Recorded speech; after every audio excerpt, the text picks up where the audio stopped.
A very good morning my dear students. Last period में हमने history का chapter number 8 civil disobedience movement start किया था।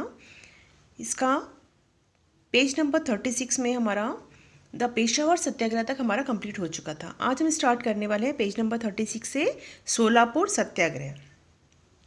सो all of you take out history book page number 36। Solapur satyagraha. The mill workers were on the forefront in the Solapur satyagraha. तो देखिए सोलापुर में बहुत सारी कपड़े की मिल्स हैं जहाँ पर कपड़े बनाए जाते हैं। तो वहाँ पर जो मिल वर्कर्स थे वो भी इस सत्याग्रह में आगे आए। On 6 April 1930 hartal was observe in Solapur.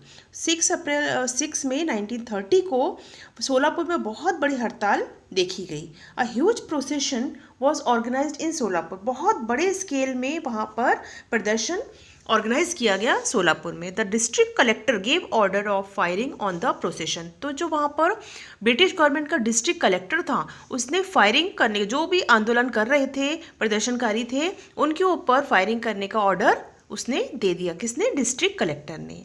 Many volunteers along with Shankar Shivdare died in the firing. तो देखिए जितने भी आंदोलनकारी थे और उनमें जो मेन उनके लीडर थे उनका नाम था शंकर शिवदरे। तो ये सभी जितने भी वॉलंटियर्स थे, काफ़ी सारे वॉलंटियर्स उसमें शंकर शिवदरे के साथ में उसमें फायरिंग में उनकी डेथ हो गई। As a result people started attacking police station, railway station, courts, municipal buildings etcetera. तो अब देखिए जब इनके आंदोलनकारी, जो भारतीय आंदोलनकारी थे, जब उनकी डेथ हुई तो उसके बाद में जो हिंदुस्तानी लोग थे उनके मन में बहुत गुस्सा भर गया। किसके खिलाफ?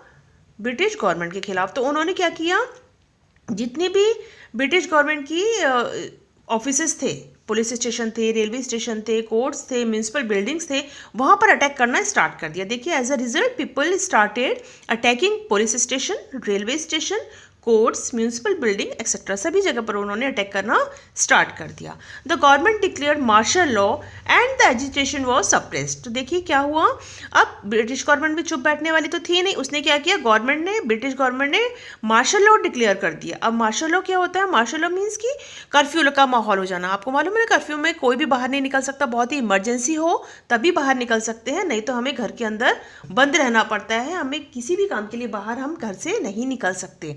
तो उन्होंने मार्शल लॉ स्टार्ट कर दिया था और जिसमें कि पूरा कर्फ्यू जैसा पूरा माहौल था, कोई भी आदमी बिना किसी ज़रूरी काम के बाहर नहीं निकल सकता था। And the agitation was suppressed. तो अब उन्होंने क्या सोचा कि अगर हम कर्फ्यू लगा देंगे तो जितने भी भारतीय लोगों के मन में जो गुस्सा भरा हुआ है उसको हम दबा देंगे। Those who took lead in this movement such as Mallappa Dhanshetti, Shri Krishna Sardar, Kurban Hussain and Jagannath Shinde were hang to death. और उन्होंने क्या किया, जो मेन लीडर्स थे, है ना, देखिए यहाँ पे 4 पिक्चर्स दिखाई हुई है जो मैंने अभी नाम लिए, मल्लप्पा धनशेट्टी, श्री कृष्ण सरदार, कुर्बान हुसैन एंड जगन्नाथ शिंदे। ये जो मेन लीडर्स थे, किसमें? जो इनका प्रदर्शनकारी थे, जो ये मूवमेंट चला रहे थे, ये इनमें मेन लीडर्स थे। तो इनको क्या किया, उन्होंने फांसी पर लटका दिया। उन्होंने इसलिए लटकाया कि जब अगर हम इनको हम फांसी पर लटका देंगे तो लोगों का गुस्सा शांत हो जाएगा, वो लोग डर जाएंगे। तो देखिए इस तरीके से ये सोलापुर सत्याग्रह हुआ। देखिए एक सबसे पहले हमने क्या पढ़ा, सॉल्ट सत्याग्रह गांधी जी का, उसके बाद पेशावर सत्याग्रह, नेक्स्ट आता है सोलापुर सत्याग्रह, इसके बाद आता है धरासना सत्याग्रह। तो धरासना सत्याग्रह किसने चलाया था? सरोजनी नायडू जी ने। देखिए the satyagraha at Dharasana in Gujarat was led by Sarojini Naidu. तो गुजरात में धरासना एक जगह है जहाँ पर कि धरासना सत्याग्रह स्टार्ट किया था। किसने स्टार्ट किया था? सरोजनी नायडू जी ने। The police lathi charge on the satyagrahi who came forward to break the salt act. देखिए सॉल्ट एक्ट किसने स्टार्ट किया था? सबसे पहले गांधी जी ने, और उसके बाद में गुजरात में सरोजनी नायडू जी ने स्टार्ट किया था। तो यहाँ पर भी पुलिस ने लाठीचार्ज स्टार्ट कर दिया था जो सत्याग्रही कर रहे थे लोग उनके ऊपर, जो सॉल्ट एक्ट यानी कि उस कानून को नहीं मान रहे थे और सत्याग्रह कर रहे थे, उन पर पुलिस ने लाठीचार्ज करना स्टार्ट कर दिया था। The satyagrahi silently tolerant and the blow of the lathi. तो आपको मालूम है जो गांधी जी है उनका क्या है कि हमें अहिंसा और सत्य के रास्ते पर चलना है, हिंसा नहीं करना है। तो वो लोग बिल्कुल शांतिपूर्वक अपना आंदोलन कर रहे थे और बिल्कुल भी उसके अगेंस्ट में कुछ भी हिंसा नहीं कर रहे थे। तो जो सत्याग्रही थे साइलेंटली, बिल्कुल शांतिपूर्वक सब कुछ जो ब्रिटिश गवर्नमेंट उनके ऊपर लाठीचार्ज कर रही थी वो चुपचाप सहन कर रहे थे।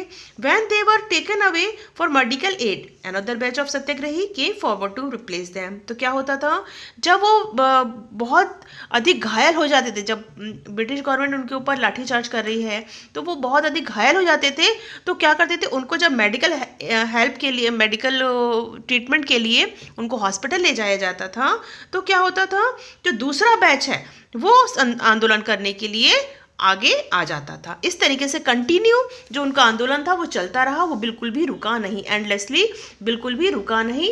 जैसे ही ये ट्रीटमेंट के लिए हॉस्पिटल जाते थे, एक अनदर बैच, दूसरा बैच आ जाता था आंदोलन करने के लिए। इसी तरह से कंटिन्यूस चलता रहा। In Maharashtra salt satyagraha took place at Wadala, Malvan and Shiroda. तो महाराष्ट्र में देखिए सॉल्ट सत्याग्रह कहाँ पर हुआ था, वडाला में, मालवान में और शिरोडा में, ठीक है। Where there were no salt pans, the forest law were broken. There were jungle satyagrah at Bilashi, Sangamner, Kalwan, Chirnar and Pusad in Maharashtra. जहाँ पर देखिए सॉल्ट पेन्स नहीं हुआ करते थे, वहाँ पर उन्होंने फॉरेस्ट लॉ को ब्रेक कर दिया था। और जंगल लॉ, और जहाँ पर जंगल सत्याग्रह कहाँ पर था, देखिए बिलाशी में, संगमनेर में, कालवान, चिरनार एंड पुसद में, ये महाराष्ट्र में उन्होंने स्टार्ट किया था। The tribal people also took part in the Satyagraha in the large numbers. तो ट्राइबल पीपल यानी कि जो जंगल में लोग रहते हैं, आदिवासी लोग जिनको बोलते हैं, उन्होंने भी सत्याग्रह में एक ये रास्ते पर काफ़ी बड़े स्केल पर उन्होंने भी उनका साथ दिया था, ठीक है। नेक्स्ट देखते हैं सेक्रीफाइस ऑफ बाबू गेनू। बहुत इंपॉर्टेंट पर्सन थे ये, और इनका जो सेक्रीफाइस है वो काफ़ी वैल्यू रखता है हमारे फ्रीडम मूवमेंट में। तो देखते हैं इनका क्या वो था। तो in Mumbai there were agitation against foreign goods, the vehicle transporting foreign goods were obstructed. तो देखिए आपने सुना होगा कि गांधी जी ने विदेशी जो सामान था उसके ऊपर रोक लगाने के लिए लोगों को बोला कि हमें स्वदेशी अपनाना चाहिए और हमें विदेशी चीज़ों को बिल्कुल भी यूज़ नहीं करना चाहिए। तो यहाँ पर देखिए मुंबई में there were agitation against foreign goods, जितने भी फॉरेन गुड्स हैं उसके खिलाफ वहाँ पे आंदोलन शुरू हो गया था। The vehicles transporting foreign goods were obstructed. तो जो व्हीकल ट्रांसपोर्ट्स करके फॉरेन गुड्स यहाँ पर लाते थे, ठीक है, तो उसको बिल्कुल रोक लगा दी गई थी कि बिल्कुल यहाँ हमारे इंडिया में फॉरेन गुड्स का ट्रांसपोर्ट नहीं होगा, सामान नहीं आएगा। Babu Genu said a mill worker from Mumbai was in the forefront in this movement. तो देखिए जो बाबू गेनू है, देखिए यहाँ पिक्चर दिखाई यहाँ पर दिखाई हुई है बाबू गेनू की। तो ये मिल वर्कर थे बाबू गेनू, और मुंबई में ये उस मूवमेंट में काफ़ी सामने आए, इन्होंने काफ़ी लेड किया उस मूवमेंट को। A truck carrying foreign goods safeguards by the police came in front of the Babu Genu. तो देखिए एक ट्रक आ रहा था जो फॉरेन गुड्स का सामान लेकर आ रहा था। काफ़ी सारे जो पुलिस थे वो उसको प्रोटेक्ट करके ला रहे थे उस ट्रक को इन फ्रंट ऑफ बाबू गेनू। तो वो उस ट्रक के सामने बाबू गेनू आके खड़े हो गए और उसको आगे जाने, उस ट्रक को आगे जाने नहीं दिया। To stop the truck he lied down on the road. तो उसके बाद भी वो ट्रक आगे बढ़ता जा रहा था, तो इन्होंने क्या किया, वो रोड पर लेट गए और जहाँ से वो ट्रक जा रहा था, और उन्होंने बोला मैं आपको इस रास्ते आगे जाने नहीं दूंगा। Police threatened him but he did not move from this place.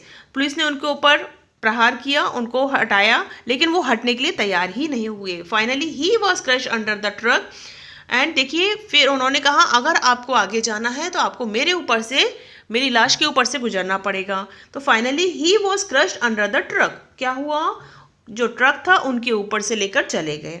Babu Genu gain मार्टिरडम। तो देखिए उसमें उन्होंने आंदोलन में उन्होंने अपनी जान गंवा दी और वो शहीद हो गए।